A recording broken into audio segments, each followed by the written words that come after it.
Want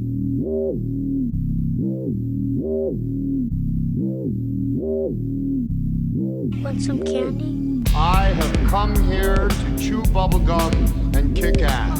And I'm all out of bubblegum. Well, hello, Mr. Fancy Pants. I hear you looking for candy, man, bitch. Give me some sugar, baby. Like scary movies. Want some candy? Ladies and gentlemen, boys and girls, welcome to another episode of Monster Candy Podcast. Crossing the stream. It's right, it's another Crossing the Streams edition here at Monster Candy Podcast. Yes, sometimes we have Shotzi, Blackheart, sometimes we don't. And this time we don't. But tonight, we have a very special episode for all of you. A most excellent episode, dude. Most excellent episode. Tonight, today, right now, we talk about Bill and Ted Face the Music. But first, It's time for Horror news! exactly, it's time for horror news. I don't have very much because the world has gone to shit. Well, how do you say it? Everything is canceled. Everything is canceled in 2020. Yeah. 2020 remains to be a difficult year for horror and entertainment in general. We've had a couple movies come out for download and streaming, but it's kind of been pretty disruptive. And even looking over the horror news sites, it's pretty lean. There's news. There's news. There's always things happening. I mean, I saw one thing, which is a good example of what's going on. There's that movie, The New Mutants. Mm-hmm. And this was kind of billed as the horror movie for superheroes, though there's some doubt how scary it actually is. But there was a trailer there and a promotional push to make it a horror movie. And then I guess it was told that it was going to have to do a bunch of reshoots. But then Disney bought that part of Fox. And then they got it back. They got that property. They own Marvel anyway, but those... Disney owns everything. Yeah, those rights were elsewhere. So now they have it. But then... So it's 20th Century Studios, which is now owned by Disney. But then when Disney took it over, there was thoughts that they might like it or fix it or whatever. But it turns out... nobody gives a fuck. And it's coming out on DVD, Blu-ray, 4K, UHD, digital on November 17th. And it's got one of the worst covers of the cover of the DVD or the Blu-ray. Look, that's it. Oh. Yeah, it's bad. You can Google it, but I mean, like, it's... And this is weird that this movie has had such a problem. Like, they could have used the poster that they had. Did you see the poster that was up? It was like how they had the New Mutants over it, but then the parts the words were over, you saw skeletons of the characters. It's a little darker. Yeah, that should have been the cover of this. Yeah. But I have a feeling it's not actually a horror movie. I have a feeling this is probably not that good. That they finally decided we're just going to... Think you might be right. Yeah. Think you might be right, Don. So, it's coming out in time for Thanksgiving? Okay.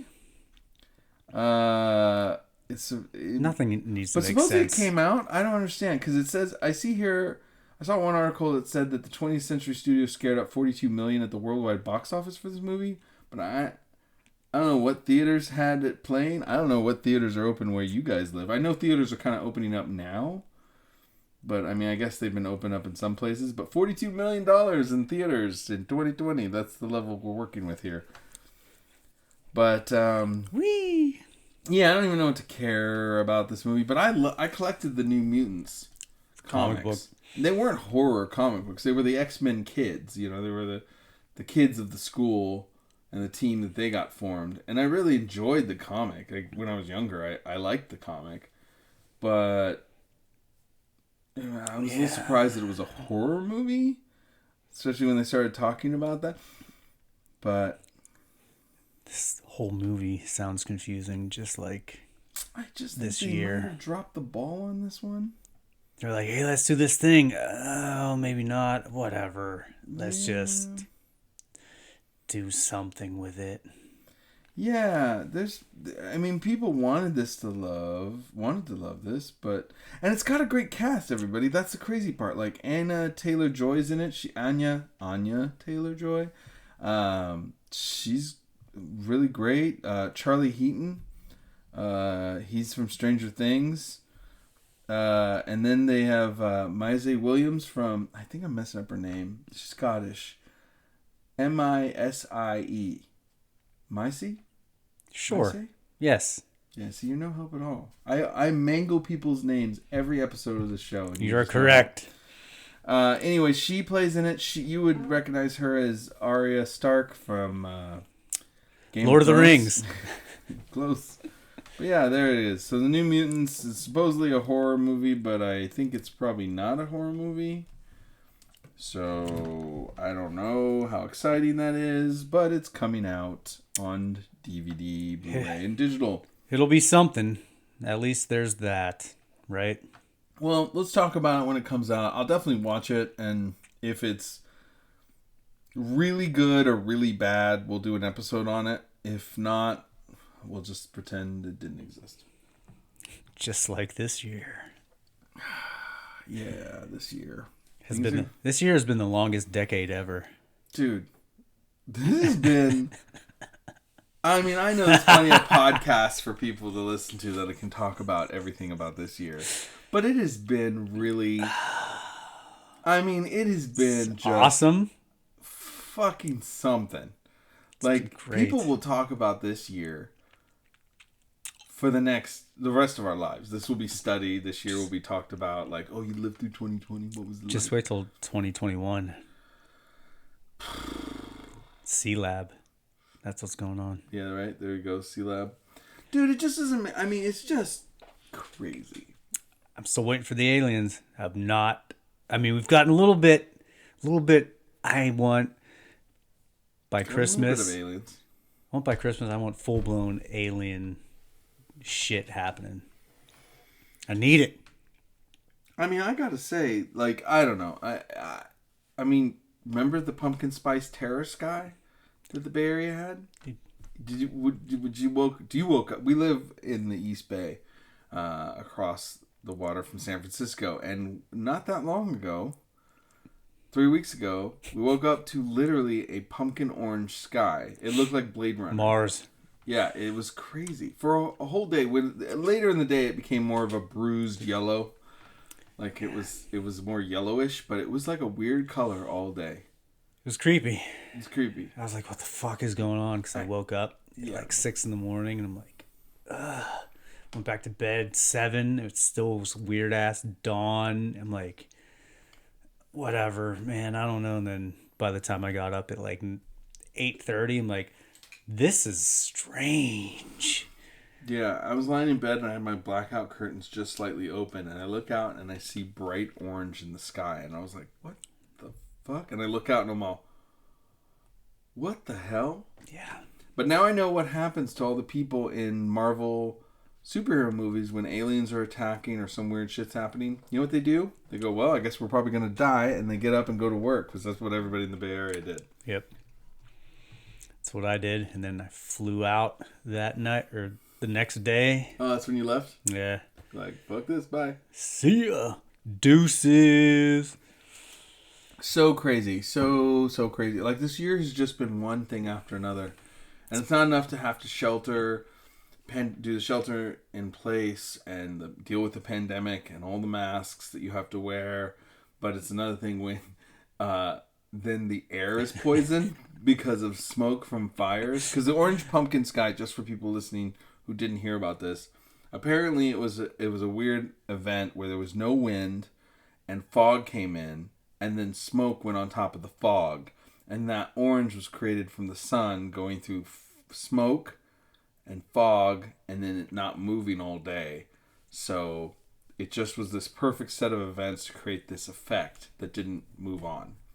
But normally, it's only recently air has been restored to a more breathable.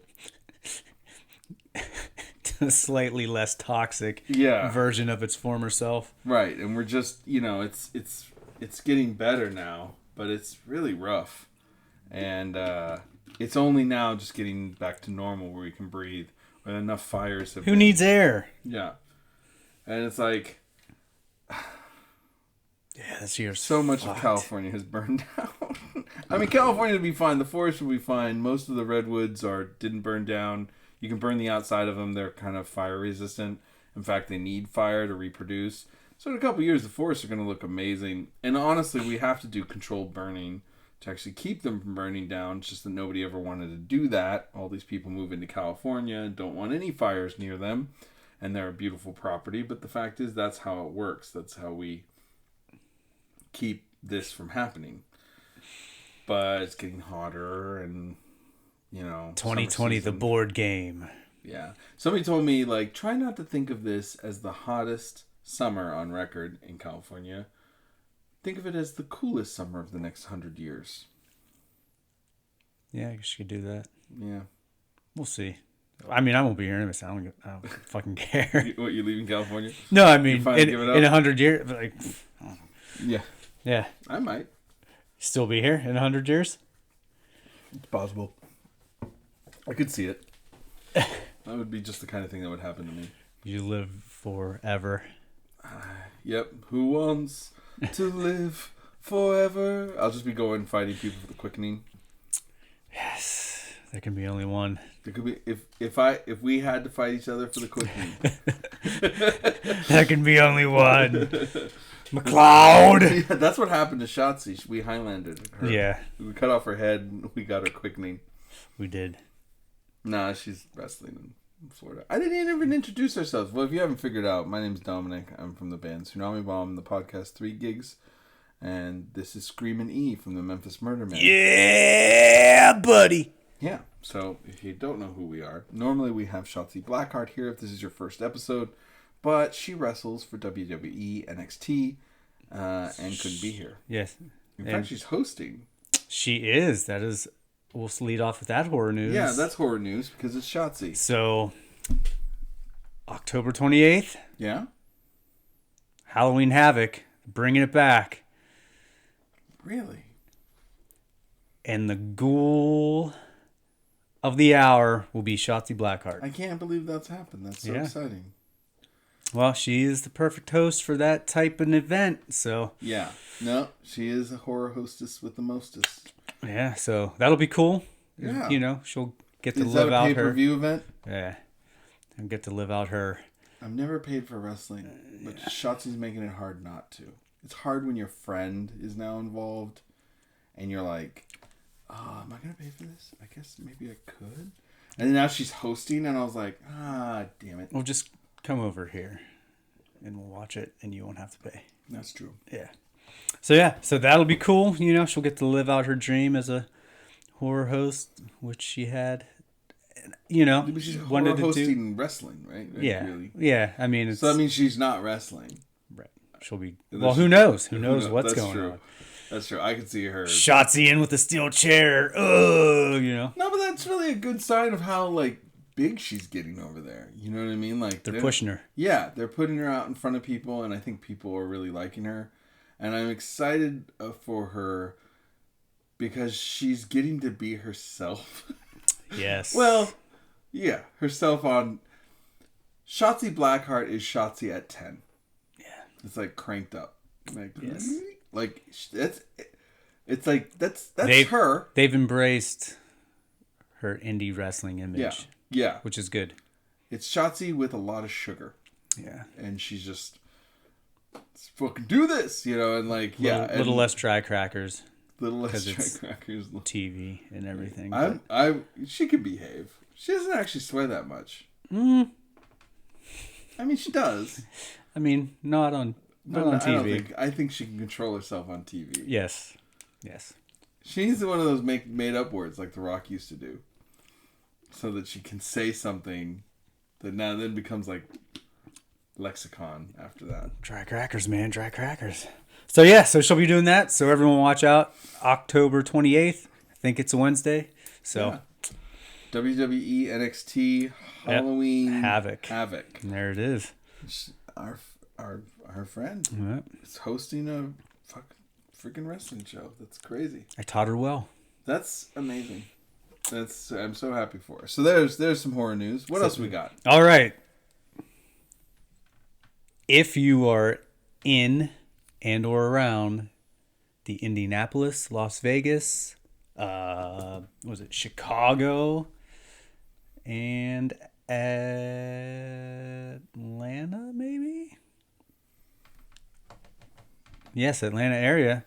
And you're in need to get your horror convention on, Days of the Dead will be on and going. In fact, not this weekend, but next weekend, 16th through the 18th, Las Vegas. He'll be there. Seriously? Yes, They're doing a convention. Yeah, I'm And thinking. you're going. You're thinking of maybe. going. We'll see. I mean, it's weird though, because COVID's still around. Yeah. Sure. Lots of things are still around. You just don't care. Fucking mask up. Yeah. Mask up, daddy. Fucking take your vitamin D and zinc and gun it and run it. So we'll see. We'll see. We'll see. There's also I don't think I would go. yeah, I don't know. I mean, I think that's awesome. And I hope it works. And I hope it's a huge success.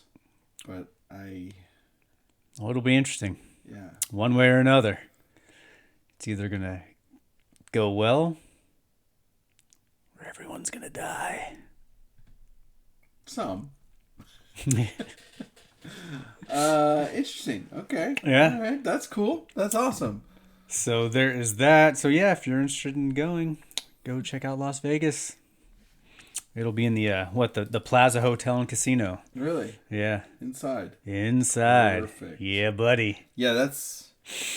Breathe it all in. Just take it all in, guys. Is that the one you're thinking about going to? Yeah. Short, shallow breaths.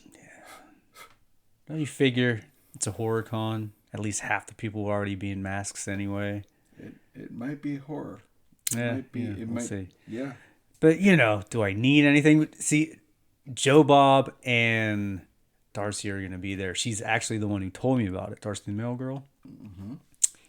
Because I was complaining about how 2020 is the worst ever and totally fucked up Monster Paloozas and everything. I was like, she was like, well, there's always Days of the Dead and we'll be there. And me, I said, oh shit, really? Huh. Well, that is definitely something that I might want to go do. So we'll see. If I go, maybe I'll bring something back. You might. I might. You might. No. Well, we'll see. Yeah, we'll see. All right. Yeah. So there's that. So yeah, go do that, people. And this is something that's cool. PBS is on Devil's Night, October 30th. Which for you people on the East or not on the East Coast that don't know what Devil's Night is, I'm night before Halloween. surprised that Devil's Night has not been a thing on the West Coast. Me too.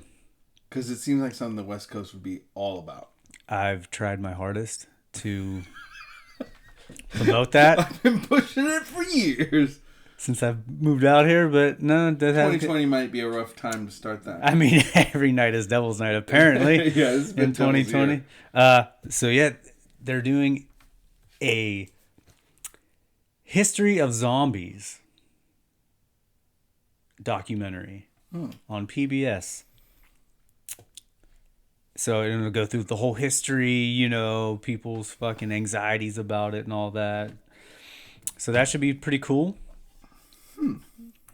Examining zombie legends and tales to share with the creatures and all that shit. That's cool. Yeah. So I'm all for documentaries like that. yeah, so it looks like it'll be pretty cool. It's called Exhumed, a history of zombies. Nice. Yeah, so that's probably something what I was probably most excited about. But we'll see. We'll see how that goes. All right. But yeah, that's all I got. Is that it? Yeah. I guess that's it. And that was horror news. Thank you, Shotzi. Perfect. All right. It's like she's still with us. Yeah, It's she's like she's always still with here. us. She's kind of like the Rona. You get it, and then it lingers. It just lingers and can't get Yeah. rid of it. You might have some organ damage afterwards. Yeah, that's real. You know? That's real. So, Screamin E, you're fired. thank you, Shotzi Blackheart. All right, so let's get in to the third installment of the Bill and Ted universe. Is that the third or fourth? Third. It was the third. Yeah, I mean, I almost lost track here. if you want to count the TV shows and the cartoons, but movie-wise, Movie-wise. number 3, This is Bill and Ted's Excellent Adventure. Bogus Journey. And then the Bogus My Journey personal was favorite. Station. Yes. And They should then have Station somewhere in this. there's- And then Face the Music. Okay, first off, alright, yes, we normally focus on horror and monsters, but there are creatures in this. this is science fiction. Yeah, and it's our show, we can do what we want. That said, I have to admit, I don't know if this was necessary. No. There was never really a time that I was craving more. I And mean, it kind of ended with that Kiss song being the song that supposedly united the world. yeah. But I have a fundamental problem, though, with something I got to start the whole thing with. Before I even get into how I feel about this, there's a fundamental flaw. The first movie was perfect for this. Because we should never... I don't want to hear the song. Because I'm a musician, and I will judge the song that they say is the song that unites the world. That's impossible. There is no such thing. Like, you can't... the closest thing to it is maybe a Beatles track or something. It doesn't matter. I mean, maybe Monkey's track, but not the Beatles. But you know what I mean? Like, I don't know what that... Like, what does that even mean? You know, like a song that unites the world. And I understand this movie tried to explain something like that. But my problem with it is the whole point of the movie was these two idiots who someday have this grand destiny. And that's incredible. Because they're idiots. But Or the most excellent dudes in once you find out the history. song, like when it was the Kiss song, I was like, oh, it was a Kiss song? Like, oh, they rock and roll, say it. Like, I mean, whatever. Like, God gave rock and roll to you, man. Come on. That's it. Like, who cares? No, shut up. Like, whatever. I mean, it was the 90s, though. No, yeah, I know. But I mean, we should have never heard the song. You should never hear the song that saves the world. Because there's no way that song will ever be good enough. This time it was what, Weezer? Or, I don't know. And then this weird song. I mean, it's whatever. But, like, that's the point of the movie was like, oh, these two unlikely losers that are hilarious would one day save the world. I don't want to know how they saved the world. I don't... It's kind of like what the effect of the prequels of Star Wars. Like, I don't explain to me why there's magic wizards. I don't care. I just like the fact that there's magic. I like what I like. I just like there's magic wizards. So the first movie of Bill and Ted's Excellent Adventure is an amazing movie. It's so funny. It's good. It's ridiculous. It's good. It's a farce. I know why you liked... I bet I know why you liked the second one. The second one's a good movie too. I still wouldn't have shown... I wouldn't have had it end. Or if I did, I would have had it end when they came back in the time machine and like... I were about to hit that first chord. And then end it there. Because you should always not know what that song was. That should have been how it ended. I shouldn't have heard Kiss. And even in this one, I don't want to hear the song that saves the world. That's my fundamental problem with Bogus Journey and Face the Music. I'll accept that. I'm not wrong. You don't have to like totally feel it, but I'm not wrong. You know, I think it was silly to actually make that a thing. Yeah, I mean, that didn't bother me too much because I didn't really care for either of the songs. But I was like, whatever. Okay, Yeah, but cool. it's supposed to unite the world. This isn't. You know, they're just bring you so much joy and peace and inner happiness that you just want to love everything. Yeah, that's me. Right? All right. So- okay, so I just talked a whole bunch. So now you tell me what you start us off here. All right. What I'm going to say is the things I liked about it. I'm going to go down the list of just how I felt. The progression of Missy's marriage, hopping to Deacon, was something that I never thought of. Yeah. Like, I'm like, okay, whatever. It never even crossed my mind. So when they did that, I was like, huh, that's great. That was That was a genius move. Yeah, it And I was love hilarious. it. Was good. That was funny. That was a good running gag that kept going. Right. That was good. And she's one of the few people that has been in Yeah. every movie too. It's been played by the same actress the whole time. Yep. So that was good. So, starting off, I was like, all right, I'm into it. I'm into it already. Next, the couples therapy thing Yeah. was good. Now, this wasn't, again, this is probably my least favorite out of the three. Bogus Journey's by far my favorite. Yeah. That's your Empire Strikes Back. Yeah, it was great, But I first watched this movie, with a couple people. We watched it. And, we were waiting for it. Okay, it was cool. I liked it. So then I watched it a few more times alone to make sure I could, it wasn't just an environment thing. Like, Look how prepared you are for this podcast. I watched it one time. No. I've watched it 3 times, maybe 4, I guess, since it was on earlier. Yeah. But it's not hilarious. Everyone listen out there. It's not super funny, like as goofy and everything. Probably as all saw it just because there's nothing else to do. So I'm Right. sure they've seen it. and but it's funny. It's funny. The little running gags they had throughout the whole movie, I thought were good. Yeah. So the daughters. Here's where it gets a little. A good arc for the movie, is a little departure from what everyone thought initially. Oh, it was little Bill and little Ted. But, turns out they're daughters, which was cool. I like, I was like, okay, yeah, I could dig it. However, I felt like the tandem was a little lopsided for Ted's daughter, who was totally like imitating him and emulating, like, Yeah, she was doing the girl version of Ted. right.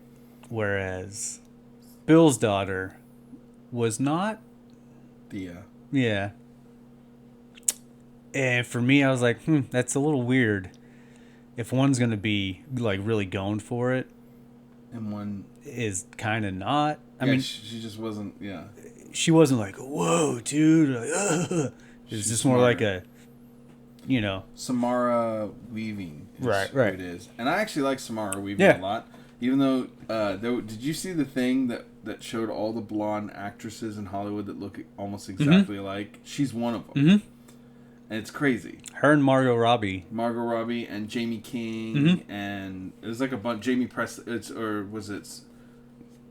Jamie King, and there's another one. There's a bunch of them. Anyway, they almost look all. Well, it's because similar. they're all lizard people. Probably. And they eat babies. One thought. But I would say that I actually like her. She was in Ready or Not, and which I thought was a great film. And she was babysitter in the Netflix horror movie that I thought was great. Well, not great. Fun.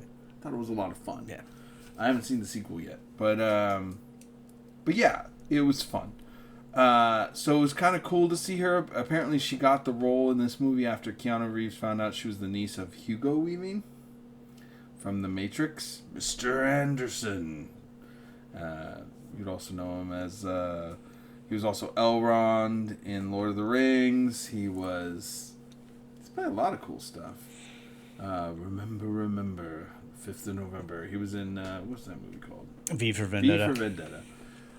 He's been in a lot of great stuff. Anyway, him and Keanu are friends, and once he knew that was his niece, a little bit of nepotism, but she's a great actress. So Yeah, I didn't think she did a bad job. But she's a great actress, which is what I mean is that they clearly didn't want her to do that because she could have. She could have totally played. I mean, come on, I could totally play Bill.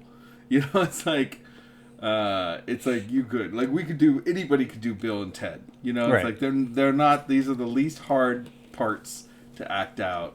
Whoa, most excellent, sir. You know, it's like you could have some fun with it, like, and do your own version. So I know that she could have nailed that. They must not have had her do it. Yeah. They probably didn't want them to be that dumb, because even Ted's daughter is a little bit sharper. Yeah. Which is kind of like, she pulls it off, but it's like she's not really like her dad. Like, Yeah. It came in and out much like a Brad Pitt accent in movies. Or Keanu Reeves accent in movies, or whatever. But yeah, he's grown young. yeah, it was just, like I said, for a little lopsided for me. If you're going to have one kind of going for it, they both should. Because then it was like, wait, what the fuck's going on? Like, this one is just kind of normal, and then the other one's not an idiot. Right. But anyway, I mean, that's just a small thing. For them in general, as characters, I didn't really... They were like seasoning on it. Like, you didn't need them in there, really. Well, I mean, I guess the whole point of them was to be, like, it was really them all along, the next generation. Yeah, kind of. But then in the end, it really wasn't, because they needed Bill and Ted to get up on stage and play the guitar parts. You know what I mean? To actually unify it. Right. So I was like, whatever. But one of my favorite running gags of the whole thing is Down and Out Bill and Ted. Down and Out Bill and Ted are really funny. It's kind of a paradox, because technically speaking, that should have never happened. Right. But I guess they created the paradox by trying to visit themselves, which it doesn't. It gets a little timey-wimey Doctor Who weird right there. There's a little loose butthole going on. Yeah. But that's something we haven't said during the episode. I would have never, if you'd have pointed a gun to my head and said, how do you guys describe shit that doesn't make sense in movies? Total loose butthole. I forgot that you guys, both you and Shotzi like to call it loose butthole. Loose butthole. That's a Workaholics really reference, by the way. Yeah. But yeah, those two are pretty hilarious, because it's a callback to Evil Bill and Ted from the first ones, or from the second one. Except they're not robots in this one, so but it's still funny because they're kind of like down and out, and they're kind of dicks. Which the other part of that is Bill's affinity for himself in every encounter. You know, and Ted's like, oh, I fucking hate that other me. Oh, whatever. And Bill's like, oh, well, you know, I don't think other me was so bad. Like, and it gets progressively. Yeah. He gets progressively more in love with himself every time he meets him. Yeah. You know, well, except for the jail scene. Well, actually, he still didn't even mind that guy. He's like, I didn't mind him too much.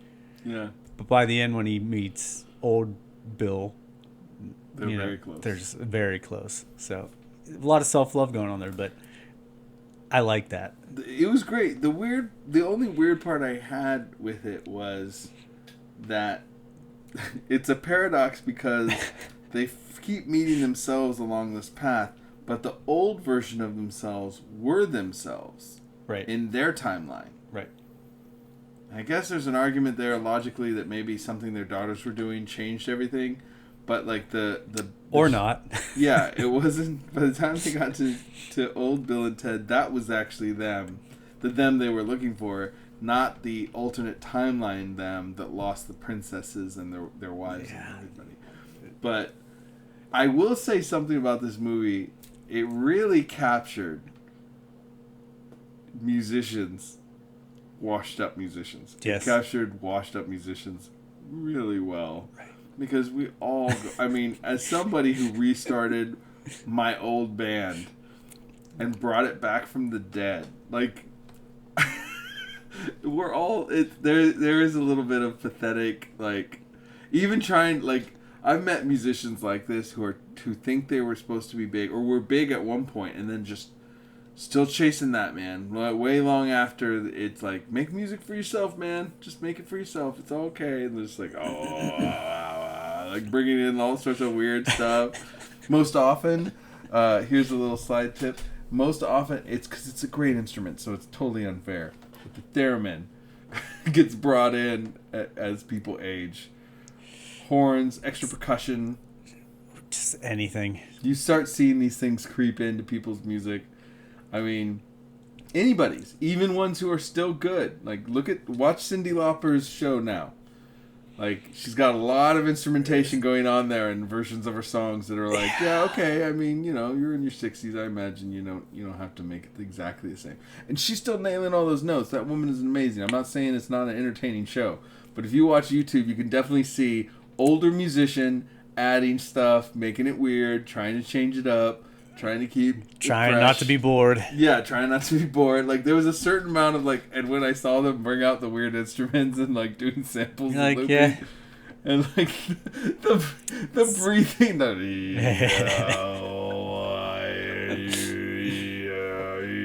what is it called? The inward singing? Or what is that breathing called? I just did it. You breathe in and out while you're still making noise. I don't fuck with that shit. So it's gonna be on the next Mermaid outfit album. You're gonna hear. It's gonna be me. I'm gonna be like, yeah.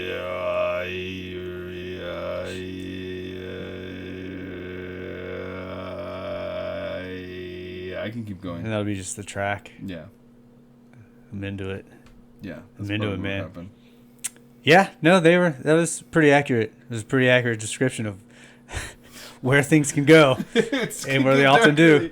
Yeah, I mean, I probably have no business. I mean, I'm no place to say anything. Like I said, I restarted Tsunami Bomb from the dead. It's just the reality, man. Yeah, it's just here we are. This is what I'm doing. But it was goofy. I loved it. One of my favorite lines and scenes is the Dave Grohl when they're in his house. Wait, dude, my house. And they go back and they're like, after they find out it's Dave Grohl's house, they're like, dudes, what are you doing? And they have all their hair off and fucking whatever, and they're like, ugh, and they're pointing the gun at him, and he's like, dude, you don't have to pull guns on us. And he's like, oh yeah, well watch what happens when I don't. And then they start running away, and he's like, see, I told you. And he's like, like that was funny. That was funny. And Alex Winter was the best actor in this whole fucking movie. It's fun. I agree. You know, he went back and took acting lessons to get ready for this. Because he's been making films. Like a producer and stuff. Yeah. But dude, he fucking nailed it. Like, he was on it. Keanu Reeves kind of sleepwalked through it. There were times where you're like, all right. Because when I first saw the previews, the trailers and stuff, I'm like, he's kind of playing John Wick, playing Ted. Yeah, I think he's just a little too far away from, because he didn't have. Yeah, there was a certain lack of joy in Ted. Yeah, you know what I mean. And I know this is a different Ted, but there was a certain I don't know, it's a little different. And I will say this: I don't know if he can. He looks good with the beard and long hair. He kind of looked like what's his name from Harry Potter. But I don't think he looks good with long hair, no beard anymore. Yeah. Like as a kid, but even as a kid, even when he played Ted the first time, his hair wasn't that long. It was long, but not like it is now. Not the Jesus hair. Yeah. He did have sort of a Alan Rickman from a Severus Snape look in Harry Potter. Yeah. He's like Harry Potter. But he could totally play Severus Snape. Right? but he could do it. Much like his accents in some movies. There are some roles where he would get into Ted and be like, oh, and you're like, there you go, dude. Yeah, there it is. But, so, yeah, I would have to say Alex Winter for sure stole the show acting-wise in this movie. Yeah. Because he nailed it. Yeah. And he was funny. The energy level was there. But what's cool is they were both totally into it. Like, especially, Keanu Reeves, he's pretty big. Yeah. If you don't know who he is, he's this guy. He's an actor. He might have played this fucking, action star now, I guess. Yeah. John Wick. John Matrix. Wick. He's always been an action star. Yeah, I guess. No, Matrix. Yeah. And then Speed. And he's always been Ted to me, though. what is it? Gleam in the Cube? No, it's Point Break. Point Break. Yeah, Gleam in the Cube. Christian Slater on a skateboard movie. Point Break. He's always he's always been action. action. No, Dracula even has some actiony points, though he sleepwalked through that fucking movie too. Yeah. You can kind of tell when he's not giving his all. Yeah. That's the problem with Keanu. He's a good actor. Yeah. You can tell when he's not. But yeah, in case anyone doesn't know who he is, we just named some movies. They know. If But, you don't know Keanu, you've been willfully ignorant of every pop culture that's going on right now. Yeah, but so he phoned it in a little bit, but he still seemed like he wanted to do it in every interview he gave and all this Yeah, stuff. he He was seemed just like like, dude, I'm fuck, which is super cool because you don't have to do shit like this. No, he doesn't have to do it if it sucks. But He he thought was- it was funny. He was psyched on it. And he was, him and Alex Winter kept in touch and whatever. He was like, dude, fuck yeah, totally into this, which is cool. Maybe should have done it before 30 years after this first sequel. A little late. A little late, but whatever. It was cool, and we have to mention the new breakout star, Dennis Caleb McCoy, Dennis Caleb McCoy the robot. did a good job. It was not what I was expecting. I was like, oh no, kill a robot, whatever. And then it turned into he was like the new Death Yeah, he was the new Death. in it. But I like Which is odd because Death Yeah. was here. Yeah, he was I in guess it he was too. supposed to be the new station. that too. Yeah, But it was a weird thing, but I enjoyed it. he was funny. He was. My other favorite scene, probably my favorite line, is when they're in hell and they're going back up and, Dennis Caleb McCoy, which, by the way, Dennis McCoy is an old pro BMXer, which I thought was weird to pick that name. But anyway, when he gets back into the fucking police thing and they're going up and Death's like, let's rock. And he shoots him up and he goes, creeps up next to Death and is like, hey, when you said, let's rock, it made me want to rock. Yeah. He's the total Punisher in this movie. Yeah. He's that is funny. It's funny retelling these certain scenes as you're bringing them up. I'm laughing. Yeah. I did enjoy this movie. Right. I did like it. I don't think it was necessary. I didn't need it. I didn't care, but I did enjoy it. I kind of feel about it like I did the last Pee Wee Herman movie, where Right. I really enjoyed it and I liked it. Was it like, is it as good as the others? No, and I'm not even sure what it did wrong, other than maybe take too long. Yeah. Because nobody did a bad job, really. You know what I mean? Even Keanu Reeves sleepwalked through it a little bit, but he was into it. I guess. I don't know. I think it's just that sometimes it takes, maybe it's a little too long. Maybe everyone's a little too long in the tooth. And no. That doesn't mean I don't think it was worth making. I think it's a good topper to the series. I think it makes it a trilogy, and it's a good 1, 2, 3 of it, and I think if I was behind the scenes on this, I would have wanted to do that too. Right. You know, I think I would have wanted to make this movie. But yeah, sorry to yawn. Long day. It's been a long series of days here in California. But yeah, I think you know, it was fun. They didn't do it. Nobody did anything wrong. It just to me, it felt like they tried to do a little too much with it, with the storyline. Like I said, the whole daughter's arc with them going to find all these musicians. which the selection of musicians is weird as fuck. Yeah, I'm backing all of it, but like they made sure not to grab ones that they had used before. Right. But it was like, and they're, you know, the drummer chick, like, this is the greatest drummer in all of history. It was a dude. It was a dude, I thought. No, it was a woman. No way. Yeah. The cave Yeah. person? Yeah, it's a woman. What? Yeah. I guess she's actually like an actual drummer. Like the person who played it. But Oh. I'm like, how do you know that they were a great drummer from back before like recorded time? You have no idea who that person was. Right. I mean, I guess time traveling, I guess, if we're gonna, you know, suspend a bunch of disbelief, but Right. that, I mean, Patty and Miller. like Louis Armstrong, which as soon as they landed there and I heard the horn, I was like, I bet they're picking Louis Armstrong. It totally was.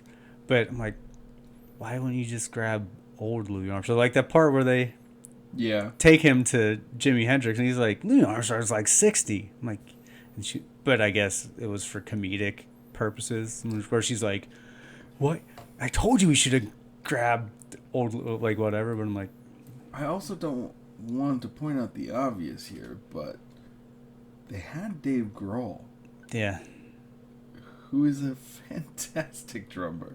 Like, whether you like Dave Grohl's music or not, if you liked all of his bands or not, it is unquestionable that he is one of the current great drummers of our time. He will be remembered with all the great drummers of the past. Yeah. So it's odd that he had a walk-on this movie, but you wouldn't use... it almost makes me think that since it's a cave woman named Grom, and that's just an actress who's a drummer, you know, it almost makes me wonder, like, he was supposed to be there but couldn't do it for some reason. Yeah, it was... And so they had to, like, replace it with a character, kind of a throwaway character they hadn't prepared to do. Because, I mean, you couldn't get any rock drummer from the past that, like, writes to use John Bonham, or, like, you know what I mean? Like, there's so many great... Or Gene Krupa? Yeah. Yeah, like, you couldn't... Like, you know what I mean? Like, there's some great drummers. Yeah, it was... And even some great drummers that are still alive. Right. Like, yeah, you know, it was a weird thing, and I'm like... I mean, good for Patty Ann Miller. Yeah. Grom, and, you know, I'm not saying... What? Like, nothing like that. It's Yeah. just odd to be like, Grom. Yeah. Dave Grohl, you obviously have his number, but you couldn't... Well, He must not have been available. That was the other thing about that, is that when he showed up to his house and saw Bill and Ted there, he was like, who are you guys? But they're supposed to be like the biggest thing in the world. I mean, granted, 30 years ago, but still, like, Dave Grohl is a musician. Yeah, would in have that known. timeline, he should have known who Wild Stallions were. Right. And be like, what the fuck are you guys doing in my house? Like, no, but... Yeah, that's pretty funny. But there was a little loose... There's a lot of loose little things there. But like it's like fast and loose yeah, with. like the band I felt was a little rushed. Like they're like, let's just try and do a callback to like the first one with all these historical people. Mm-hmm. But it was, I don't know, that I was like, it should just be like Wild Stallions. Just, you know what I mean? Yeah. Like they could have whatever. It could have been their daughters that made the band. Right. That was Right. what was missing this whole time. Right. Like That would have made more daughters sense. guiding their fathers and creating the new Wild Stallions that saved the world, you know? I thought it was a little weird to think that there's this point in time where everyone has to be playing the same song throughout all the universe. And I mean, that's a little bit... Like, you call it loose butthole, but like Doctor Who calls it timey-wimey. It's like anytime in that series they do something ridiculous, it's like bends the rules of stuff. It's plays a little timey-wimey with the whole thing. But yeah, that was a little weirder and more of a reach. I would have just embraced that the daughters and their knowledge of music, growing up with their fathers initially being rock stars and then kind of going into obscurity, but with this grand destiny that they were struggling to fulfill. Or, like, what I was thinking is they should have had them, you know, Bill and Ted in the garage, messing around with some, like, licks or some riffs or whatever, but, like, not being able to put anything together. And have the daughters just, like, walk by and just kind of, like, have them remember something that they played and be like, Dads, why don't that one thing where it kind of went like this? And then they get, you know, behind them and start doing it, and they're like, oh, how'd it go? And they're like, I think you did something like this. And, you know, like, made it come together off that one throwaway lick or riff that they had that was just, like, passing by that the daughters remembered. You know what I mean? Like, something like that. I would have liked it better, honestly, if they had not tried to be so grand with things, and that the thing that everybody was missing, the part they didn't catch, was that it was a family band. Mm-hmm. And it was all of them. And that's what really made it work. Right. And that was the missing piece. I think that would have been cool, because as somebody who collaborates with a band, I can say right now, like, I couldn't do... The whole reason I chose to do Tsunami Bomb again was the fact that I was going to be writing songs and working with Oubliette, who I started the band with. And when she had left, whether people realized it or not, the band started falling apart. Because she was the part that it needed. It's not that anyone else wasn't important or that everyone else is replaceable. It's not.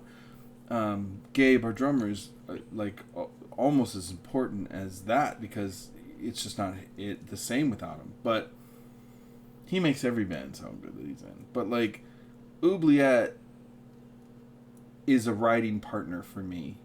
And between the two of us, we're able to create and show others how to create songs in our band. Right. Well, so like, without her, it doesn't work, and it kept drifting away. So I can understand, like, as from a musical standpoint, somebody telling me, like, yeah, we just couldn't do it until you had these people. Like when they got Death back. Yeah, exactly. They're like, look, man, we need you. Like, you know, the daughter's like, hey, they need you, and, you know, which... The character Death might be one of the greatest characters ever written in the last 30 years.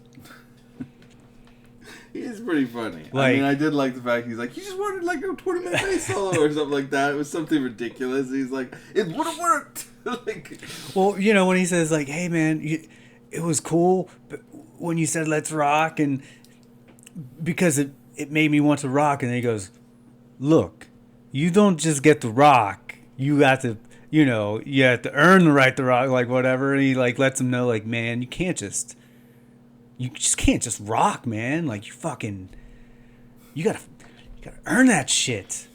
Death is a fun character. You know, he's a great actor. That one actor. William Sadler. Yeah, William Sadler. He's great. Yeah. Yeah. So yeah, I think it would have been way better if they would have just foregone the whole let's travel time to get musicians, and where it could have just been Wild Stallions and their kids and their wives, or like what, you know, like the whole. Would have been, yeah, that Wild Stallions was right underneath the real Wild Stallions they needed was right underneath their nose. Right. And their daughters might have been the center stage of the attention, you know, like, but then again, it loops because they only knew that it was these two dudes involved. They only knew that these two guys would grow up to perform the song that unites the world. Right. But, we got to mention it. I thought that nod to George Carlin was oh, yeah, that was cool. Yeah. And how it was just old footage that they never used. Yeah. Rufus. And I thought that Christian Shaw did a good job as Kelly, who apparently is the name of George Carlin's daughter. It's named Kelly. So that was a callback there by naming her Kelly. Yeah, I thought that was an adequate, like... I thought it was it was using a more modern comedian that's super fun and great. It's like, I thought she did a great job. Yeah. And I liked her arguments with her mom. I thought that was pretty funny. That was pretty great. It was interesting. Kid Cudi was in there. Yeah, like Kid Cudi, but I like Kid Cudi. But didn't even he say like, I guess I'm a legend? Like he had some sort of thing where he was like, yeah, I guess I'm important because I'm here now. And I was like, all right, right on. All right, I'm with there's a lot of shit like that. Yeah, I'm just like, wait, what? Why? Yeah, but I'm trying to remember who Holland Taylor is, because I've seen her a lot, but I don't recognize the name. Oh, she's been in everything. That's why. She was in Legally Blonde. What's his name's wife? Yeah, Rufus is the great leader. Right. Yeah. She was in the Orville. Let's try and watch that show. She's been in a lot of stuff. She's been in a lot of TV. But yeah, I thought they did a good job with that. I really liked. I don't know if you remember this old TV show, Voyagers. Fuck yeah, Voyagers. Okay, well, Voyagers was awesome. Yeah, I have the season DVDs. Are you serious? Yeah. Wasn't there only one season? Yeah, I have it. I watched it when I was a kid. My guitar player, Rhett, got it for me for my birthday some years ago. Dude, I forgot about that series until you said it. Phineas Bogg? Phineas Bogg, yes. How do I remember that fucking name? Phineas Bogg. Because it was a great show. Yeah. And it just got canceled after one season. And the little kid always called him It's Bogg. about a time traveler with a watch. Right. That's what I'm going to say. The Omni is what it was called, which looks very, the watch they used in this looked very similar. And while I was watching it the first time, I said, that looks like the thing from Voyagers. And then I went online and people were like, dude, did you guys see that? Because I'm in a bunch of Bill and Ted groups on Facebook. Really? Yeah. Really? Oh yeah. That's hilarious. Yeah. And I was not the only person that noticed there. And I was like, fuck yeah. Holy shit, it's on DVD for only $20. Yeah. I'm totally buying this. Yep. Fucking Voyager. I haven't thought of this show. There's an episode where they're on the Titanic. Mm-hmm. And then he gets all sad because he knows they're all going to die. Dude, I used to watch it all the time. I used to pretend that I was time traveling. Like, I was like, dude, this show's fucking awesome. I'm buying this show. I'm freaking out. If you guys don't know, Voyagers, the complete series, it was so good. It's from the 80s. I'm sure it's dated as hell. Holy shit, Voyagers. I have not thought about this series in forever. I don't think I've stopped thinking about it since the 80s. Oh my god, how many episodes did they put? I don't even remember. Yeah, I've never forgotten it. Journey back in time with all 20 episodes of Voyagers, the complete series. Former pirate Phineas Bogg, played by John Eric Hexam, who I never saw again, and 12-year-old orphan Jeffrey Jones, Minopoulos, who I don't think I ever saw again, on their amazing action-packed adventures through history with the mysterious Omni device. Holy shit, man. You just totally blew your mind, huh? Yeah. Does it have an ending? Or does it just end on a cliffhanger and that's that? From what I remember, I don't remember a hard ending. Wow. If there was, I might have not seen it because I just remember it not being around. I love how it's almost all 5 stars. Everybody who fucking, oh my god! Like it has, I just remembered it being on, and then not. Just like another TV show, Misfits of Science.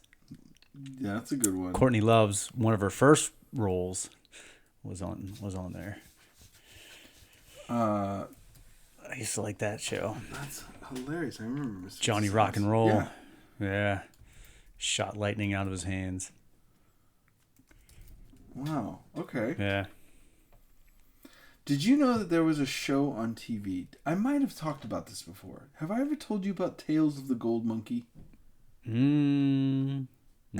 Okay. So you remember the cartoon? Wait. Maybe. I might have. Proceed. So I may have talked about this before. But did you know that do you know Tailspin, the cartoon? and how they're all like air pirates. And Archer even did one like that where they were using air pirate. Like it's kind of a Magnum PI kind of show. Like a bunch of guys who live on an island and they fly cargo and then they fight pirates. It's like Baloo does this, and it's like it's all this air pirate stuff and all this intrigue around like just a shipping company with an airplane. Yeah, I didn't like back in the 40s. Well, this is like a trope that keeps appearing. And it was based off a TV show in 1982 called Tales of the Gold Monkey. I don't think I remember that. A bunch of people who are just older than us watched the shit out of that show. And like we remember Voyagers, remember this. And have used it over and over again. The whole air pirate thing comes from this show. And I think it was made in response to like Indiana Jones. Yeah, sounds about right. But yeah, I don't remember. Yeah, no, I never saw it either, but apparently it was awesome.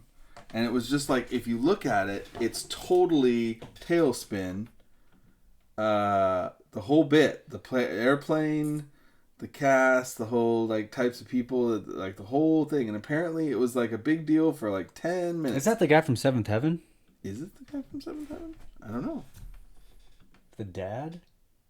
I never watched Seventh Neither Heaven. did I. I just remember Let me see, I'll go the to actor. IMDb. We're like, you're listening to real-time mystery solving here, guys. This is what we're doing right now. Tales of the Gold Monkey, 1982. So I was second grade, first grade? No, first grade. I think. I don't know. Jake Cutter, Stephen Collins. Was he in Seventh Heaven? Yes. Boom. The dad from Seventh Heaven. Good job. Yeah. Wow. Well, he's been in a bunch of He was shit. also Decker in Right. Star Trek The Motion Picture, which I think is the best motion picture. I think it's the best movie. Wow. I just Good remember job. him, like, from growing up and seeing him in a bunch of other shit, and then one day seeing him, like, oh, it's Seventh Heaven. I'm like, hey, that actor's on this TV show. Ugh. But I mean, hey, man, Yeah. people got to work, so Yeah, people gotta work. Yeah, he's done a lot of TV, a little bit of movies. Huh. He was in Ivanka's Trumps for Love Alone, a TV movie in 1996. What the hell is this?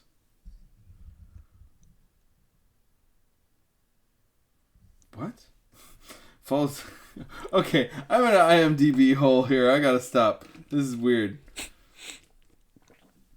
Oh, Ivana, not Ivanka. I read that wrong. Okay, that makes more sense. I was gonna say Ivanka. When did she write something in the 90s? She was like, what, 12? What the fuck? All right, sorry. IMDb hole, everyone. We're looking. I'm looking up.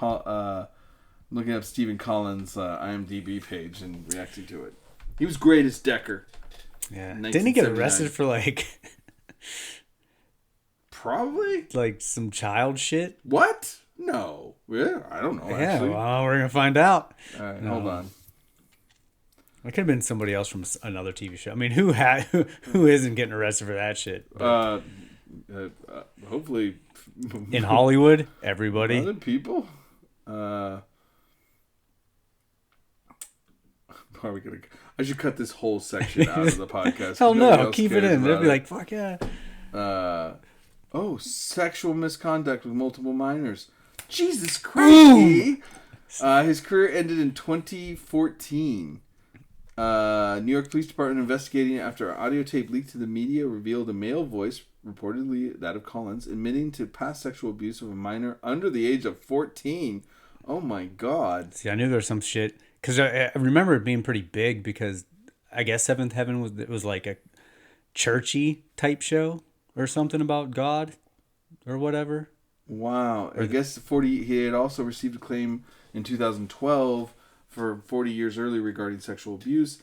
In a December 2014 interview with People magazine, Collins admitted that he had committed inappropriate sexual conduct with 3 female minors in 1973, in 1982, and in 1994.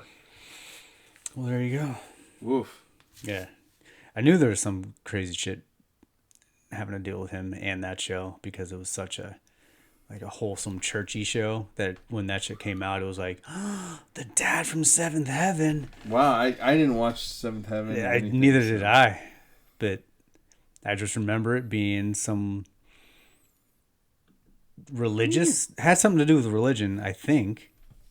Was Jessica Biel on that? Was that the one she was on? I don't know. I never, like I said, I never watched it. I have to bring it up. But yeah, I remember seeing him on a lot of shit, and then seeing him on that, and then hearing that he got busted, and that it was super weird because it was supposed to be this fucking wholesome whatever show. Wow. I was like, yeah. No, I don't think No. Jessica. Oh no, Yep. she was there. Oh, She yeah. is. She's on 136 episodes. I figured she would have been listed higher. That's why I I think was about to say no. I think she was the daughter. Yeah, 96 to 2006. Mary Camden. Holy shit! Yeah. Wow, learn something every day. Hell yeah. You don't Now you guys ever know. Yeah. Okay. Well, there it is. There it Anything else is. you want to talk about? We went down kind of a large rabbit hole right there with Stephen Collins' career, but I'm stoked that you pointed out Voyager. Yeah. But yes, the Omni. Yes. is very, dude, it's fucking crazy this shit you remember and it leaves an imprint on your child brain. Yeah, man, that show was awesome. Because as soon as they pulled that out, I was like, dude, that looks like the thing from fucking Voyagers. That's crazy. And then I go into the Bill and Ted groups and they're like, dude, They're saying the same yeah, I thing. was like, fuck. All right, I wasn't just thinking some crazy shit. So, all right, man, it's time It's time. to rate this with most excellent, bodacious zombie candy corns. What are you going to give it? All right. I'm going to preface this by saying I enjoyed it. Okay. I didn't love it. I thought it was an adequate third movie Yes.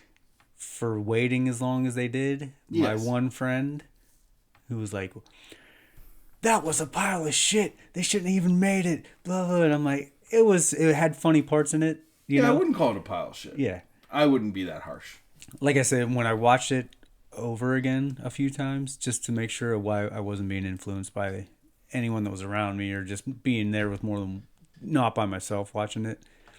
This funny part still made me laugh. Yeah. The interactions with the other Just- thems. Just Was seeing them still- buff in the prison Yeah. alone made me laugh, you know? Yeah, just all that shit. I'm like, it's funny. Like there's definitely some funny parts in it. So it was inadequate. And I'm gonna go with a 2.5. Ooh, that low. Yeah. Most excellent zombie candy corns. Just because, like I said, it was, man, Bogus Journey is so high for me. It's a high bar. And I thought they waited too long Yeah. to do it. And then they just kind of like were adding stuff and was making things a little loose butthole, and they tried to do a little too much with it instead of just keep, like, you can make it goofy and silly and add a bunch of ridiculous shit into it, but once you start trying to like get like a cohesive storyline with a bunch of shit, Yeah. you know. Yeah. No, I'd probably give it a 3 just to round it off. For the same reason, I think that it was really fun. I liked it. Didn't love it. Yeah, I think they got some things really right and were really funny and were right up where it could be great. But I think it got a little convoluted, I think, towards the end. And it did kind of say, like, I don't know what I think I would have, like we talked about, if it had not tried to get so grand, because like it's almost seemed like the girls were on the same adventure as Bogus Journey, and I don't think that was necessary. I think it would have just been a lot cooler to have them be the girls, their own daughters. Like even if they went on this long journey through time, trying to figure out this song, only to find out that it was really their daughters they needed. You know, like I would have loved that. Right. I like the characters. I like that they had kids. I like their daughters were super music encyclopedias. Like that totally made sense. You know what I mean? I even liked the father-daughter theme going through this movie. Right. I thought that was cool because it was a very, very bro movie. So it was kind of fun. I think it's even kind of fun to take bro dudes and then like give them daughters. You know, it's like I think that's a good. I think it all worked. Nothing seemed forced. It just seemed really cool. It was a cool theme to it. You know what I mean? But I think it just. Yeah, maybe they just waited a little too long for it, but I definitely don't think it was bad. I probably would have wanted to make this movie too. I guess they've been fighting to make it since early 2000s.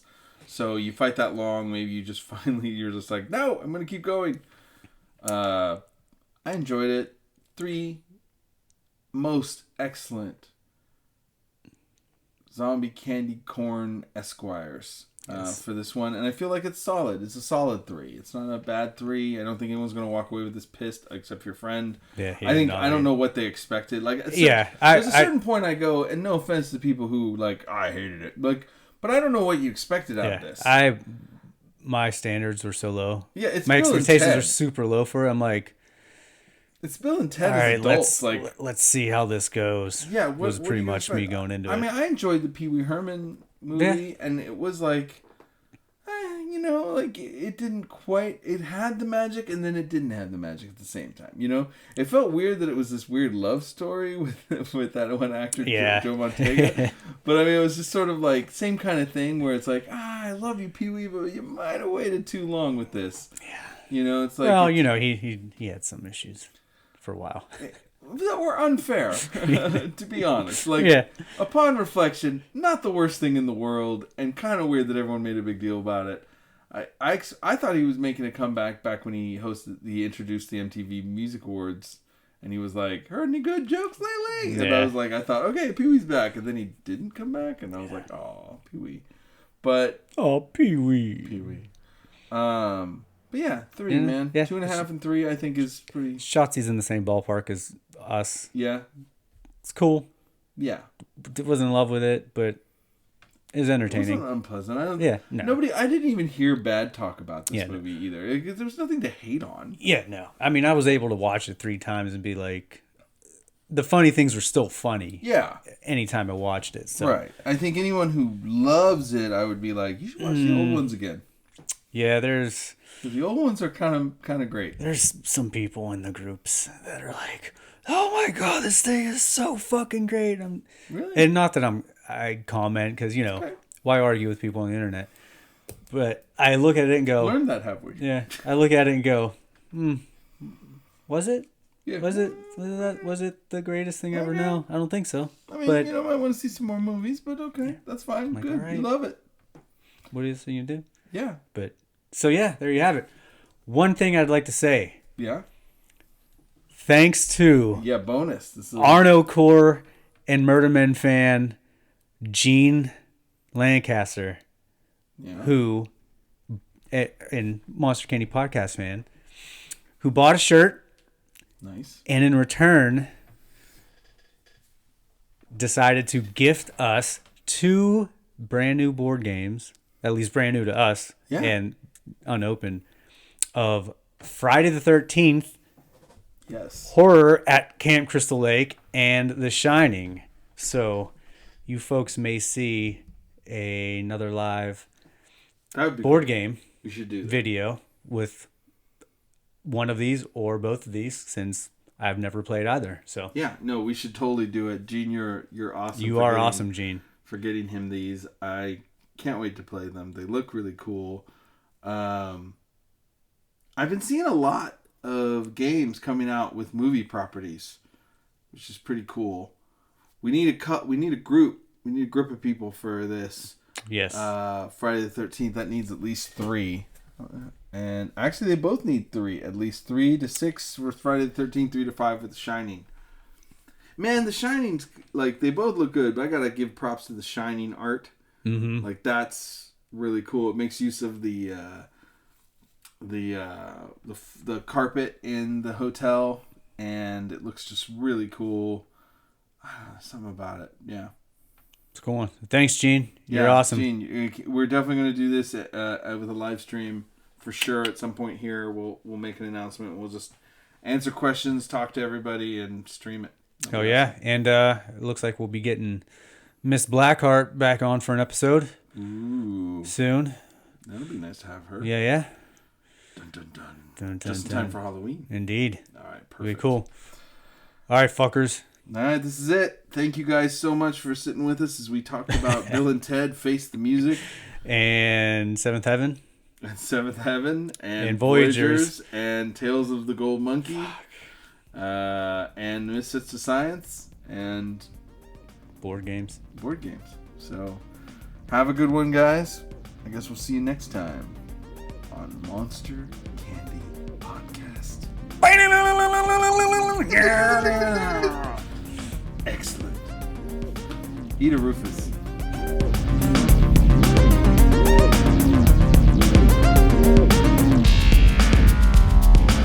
You've been listening to Monster Candy Podcast. Want to find out more about the show? Find us on the web at monstercandypodcast.com. You can also find us on Facebook and Instagram by searching Monster Candy Podcast. And you can find our Twitter at MonsterCNDYPC. Hey, we couldn't fit the whole name. What do you want from us? Let us know what you think of the show and if we're right or if we're wrong or what you want us to tackle next. We want to hear from you. Well, Shotzi and I do, but I can promise that E doesn't really care. To find out more about Shotzi Blackheart and her professional wrestling, follow her Twitter at Shotzi Black or her Instagram at Shotzi Blackheart. You can follow Screamin E's band, the Memphis Murder Men, on Facebook at TMMM official page or his Instagram at Screamin E. That's screaming with no G, add the E. For me, Dominic Davy, you can find my artwork at dominicdavy.com, my band Tsunami Bomb at tsunamibomb.net, and you can hear my other podcast, 3 Gigs, at 3gigspodcast.com, or on the same platform you're hearing this podcast. Thank you so much for tuning in. We'll see you next time on Monster Candy Podcast.